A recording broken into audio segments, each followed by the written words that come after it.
A couple months ago, I had barely ever touched product photography. I always thought you needed a professional setup like studio, lighting, crew, all that, but in reality, all you need is a creative mind. I'm gonna be sharing some tips and tricks that I have learned along the way to give you guys a head start. And if you wanna see how I was able to get these pictures by doing the bare minimum, then keep on watching.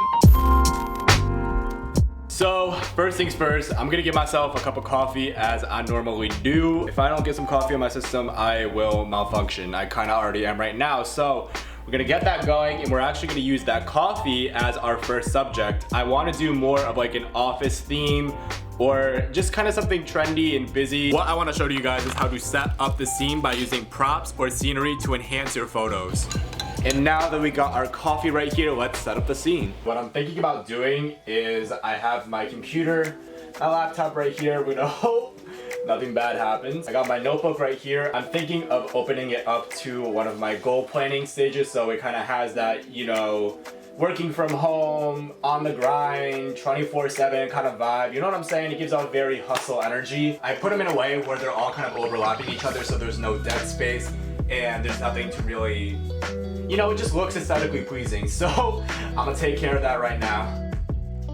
So these are all the photos that we took of the coffee. Let's see which ones are the best. I actually like this one the best because the coffee is the front and center and everything else kind of blurs in behind that. So basically I am taking away the shadows and decontrasting the image while also making the whites more prominent because I want this to be a very clean look. I'm desaturating the colors, but I also do want a minor blue tint to it. I've blurred out the background so the coffee is the main subject, and again I'm just editing the lighting and contrast to make sure it does bright and as clean as possible, and this is the final image. I'm actually very surprised how this turned out from just literally my office desk. It's not the best setup in the world, but it definitely will suffice, and I loved how the props kind of emulated that going to your local coffee shop to work kind of vibe. So let's get on to the next one. This is crazy. I'm literally getting inspired by my own video right now. So I wanted to take photos of this right here. It's a cologne that I got a couple months ago during a quarantine purchase, you know. I was originally gonna do it in my studio, but then I realized I have two books right here that I could just combine together to make a little mini studio. And it's even better for you guys because this is a more realistic approach to doing product photography. And I don't know, I'm just really hyped that I actually got creative. What we are going to do first though is we are going to take this cologne and we are going to wipe it down because I don't want any streaks in these photos. No sir, no ma'am. That is as good as we're gonna get it. It's shiny, it's crisp, it's whatever. So I'm putting it against that backdrop right now and let's go take some pictures.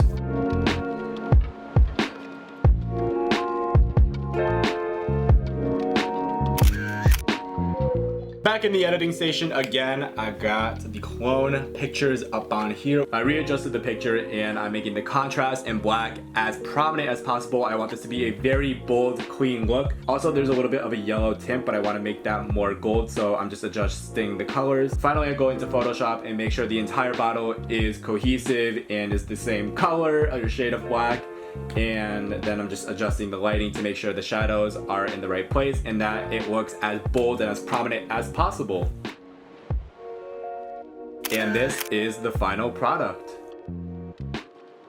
Alright, so it's a new day, new shirt, glasses on. You already know I got some new coffee in this cool ass mason jar.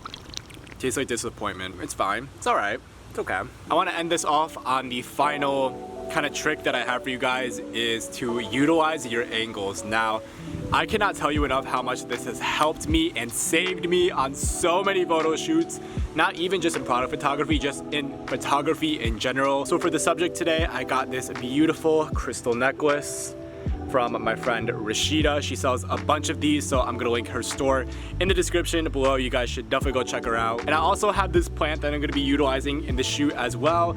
Going back to adding some scenery. I'm also gonna take some water and wet the leaves as well to get a more tropical feel to it because I want this to feel like it's actually in the forest.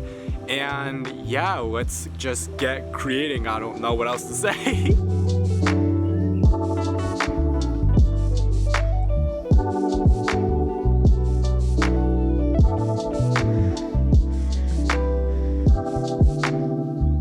did an above angle, straight on angle, and a below angle, but I ended up choosing the straight on angle. For editing, I'm upping the exposure, but also keeping a tight contrast.